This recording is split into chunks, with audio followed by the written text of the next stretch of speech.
जनपद बागेश्वर के जिला अस्पताल की खराब स्वास्थ्य व्यवस्थाओं को लेकर सामाजिक संगठन संघर्ष वाहिनी ने मोर्चा खोल दिया है। संगठन के पदाधिकारियों ने अस्पताल का निरीक्षण कर व्यवस्थाओं का जायजा लिया और हालात पर गहरी नाराजगी जताई। निरीक्षण के बाद संगठन ने 15 सूत्रीय मांगों का ज्ञापन जारी करते हुए जल्द सुधार न होने पर उग्र आंदोलन की चेतावनी दी है। संघर्ष वाहिनी के जिलाध्यक्ष कवि जोशी ने कहा कि अस्पताल में लगातार बिगड़ती व्यवस्थाओं के कारण आम लोगों को गंभीर परेशानियों का सामना करना पड़ रहा है। उन्होंने बताया कि चिकित्सकों की कमी के चलते मरीजों को समय पर उपचार नहीं मिल पा रहा है, जिससे स्थिति और अधिक चिंताजनक हो गई। ज्ञापन में अस्पताल में 2 नए फिजिशियन की तत्काल नियुक्ति, एनेस्थीसिया विशेषज्ञ और रेडियोलॉजिस्ट की तैनाती के साथ साथ सीटी स्कैन तकनीशियन की नियुक्ति की मांग प्रमुख रूप से उठाई गई है। साथ ही यह भी कहा गया कि जब तक नई नियुक्तियां नहीं होती तब तक वर्तमान चिकित्सकों का कार्य मुक्त न किया जाए। संगठन ने आरोप लगाया कि अस्पताल में मरीजों को दवाइयां बाहर से खरीदने को मजबूर किया जा रहा है और जांच सुविधाएं भी पर्याप्त नहीं है। उन्होंने मांग की कि सभी दवाइयां अस्पताल में निःशुल्क उपलब्ध कराई जाएं और जांच की सुविधाएं भी अस्पताल परिसर में ही सुनिश्चित की जाएं। निरीक्षण के दौरान अस्पताल की आधारभूत सुविधाओं की स्थिति भी बेहद खराब पाई गई है। नई बनी 4थी मंजिल अब तक शुरू नहीं हो सकी है। कई शौचालय बंद है, बैठने की पर्याप्त व्यवस्था नहीं है और कई बेड जर्जर हालत में है।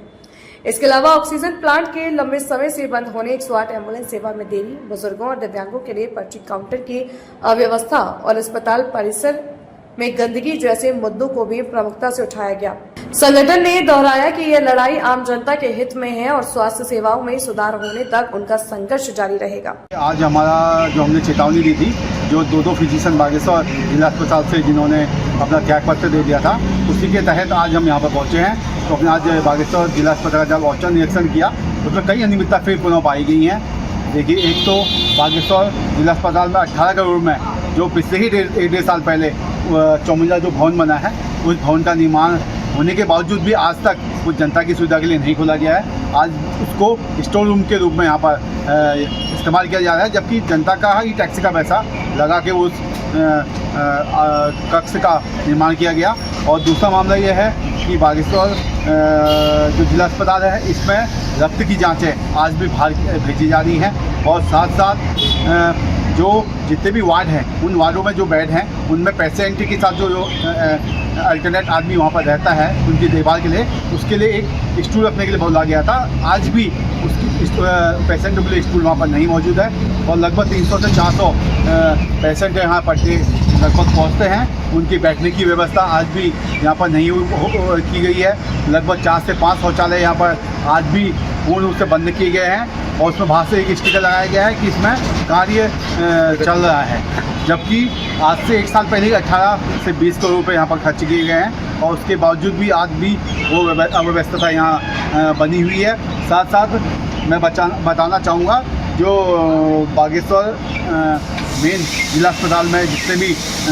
पेशेंट यहाँ पर पहुँचते हैं उनको आज भी पर्ची में बाहर की दवाइयाँ लिख के दी जा रही है और बाहर से दवाइयाँ लेने के लिए मजबूर किया जा रहा है, जबकि सरकार की जो पॉलिसी है, जो सरकार की अपना जो इनको कार्यक्रम रखा गया है कि दवाइयाँ सब जिला अस्पताल से दी जानी चाहिए, मगर आज भी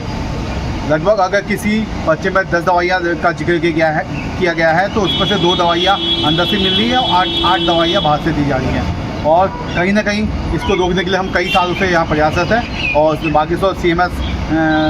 जो है जिला अस्पताल में, उनसे भी हमारी वार्ता की हुई है। उन्होंने बोला है कि हम हफ्ते भर में इस सभी मामले में जांच करके इस पर कार्रवाई करेंगे और बागेश्वर की जिले की बदहाल स्वास्थ्य सेवाओं को सही करेंगे। और अगर अन्यथा हम बागेश्वर संघर्ष वाहिनी बागेश्वर में जिला अस्पताल जिला प्रशासन के खिलाफ उग्र जन आंदोलन करने के लिए बाध्य होंगे, जिसमें बागेश्वर की जनता से भी हम अपील करते हैं कि बागेश्वर की जनता भी बढ़ चढ़ कर इस आंदोलन पर अपना साथ देगी और हम बागेश्वर जिला अस्पताल को रेफर सेंटर से एक स्वस्थ और सुरक्षित और समाज के हित के लिए काम करने वाला जिला अस्पताल बनाने के लिए बाध्य हैं। आज बागेश्वर हॉस्पिटल का औचक निरीक्षण किया गया है संघर्ष वाहिनी द्वारा और देखा गया है कि वर्षों से लगातार जो समस्याएं चरम पर थी, काफ़ी हद तक वो सॉल्यूशन उसका हो चुका है, लेकिन अभी भी आप देखेंगे कि यहाँ पर को पेशेंट 108 के लिए इंतज़ार कर रहा है। जो उसको बाहर रेफ़र कर दिया गया है वो फिर भी यहाँ पर को अभी तक एम्बुलेंस की व्यवस्था यहाँ पर को नहीं की गई है और कहीं ना कहीं वो इंतज़ार से घंटों यहाँ पर को बैठा हुआ है। और भी आप देखेंगे कि यहाँ पर को जो महिला शौचालय या फिर पुरुष शौचालय जो भी यहाँ पर को शौचालय का निर्माण किया गया है वो कहीं ना कहीं अव्यवस्थित तरीके से चल रहा है और कहीं पर को पानी नहीं है तो कहीं पर को अन्य व्यवस्थाएं खराब है और कहीं पर को तो उन्होंने बाहर से ताला लगा रखा है। 18 करोड़ की ऊपर से बनी हुई लागत से ज़्यादा यहाँ पर को जो चौथे भवन बना हुआ है और वो भी अभी तक यहाँ पर को उसका उद्घाटन या फिर उसका पब्लिक को उसकी सेवा देने का काम यहाँ पर को हॉस्पिटल प्रशासन द्वारा नहीं किया गया है। लगातार ऐसी समस्याएं जिससे आम जनता आम जनमानस त्रस्त होने का काम कर रही है, रोज़ आए दिन परेशान होने का काम कर रही है। उसी को हम जन मुद्दों को उठाते हुए हमने इन चीज़ों को यहाँ पर को देखा है और लगातार इन चीज़ों को हम शासन प्रशासन के माध्यम से आंदोलन के माध्यम से इसको निराकरण करने का काम कर रहे हैं। आप देखेंगे कि पेशेंट वार्ड में आप चले जाएंगे जहाँ पेशेंट हमारे रहते हैं, उस पेशेंट वार्ड में आप देखेंगे कि वहाँ पर कोई एक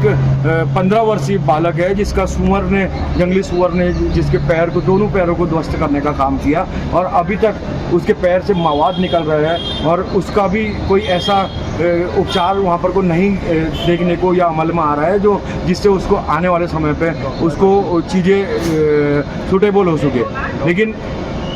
ऐसी अनेक समस्याएं यहाँ पर को लगातार हमको देखने को मिली है और सबसे मूलभूत जो समस्याएं हैं, आप यहाँ पर को कोई भी पेशेंट आता है तो पर्ची कटाता है, यहाँ पर को मेडिसिन लिखने का काम डॉक्टर करते हैं और जो मेडिसिन यहाँ पर को हमने देखा हमारे पास ऑन रिकॉर्ड वो पर्चे सारे पड़े हुए हैं। यहाँ पर को अगर 10 में से 7 दवाइयाँ बाहर से मेडिकल स्टोरों से यहाँ पर को वितरित करने का काम कर रहे हैं जो कि सरासर जनता के पैसों के साथ और जनता के साथ खिलवाड़ का काम यहाँ पर को जिला प्रशासन और यहाँ पर को हॉस्पिटल प्रशासन के माध्यम से पहले भी देखने को मिला और आगे भी देखते हुए हम आ रहे हैं। और अगर ऐसी अव्यवस्था यहाँ पर को देखने को मिली तो जल्द ही संघर्ष वाहिनी पहले की तरह यहाँ पर को आंदोलन करने के लिए बाध्य होगी और जिसकी पूरी जिम्मेदारी कहीं ना कहीं शासन प्रशासन के लोगों की होगी। धन्यवाद।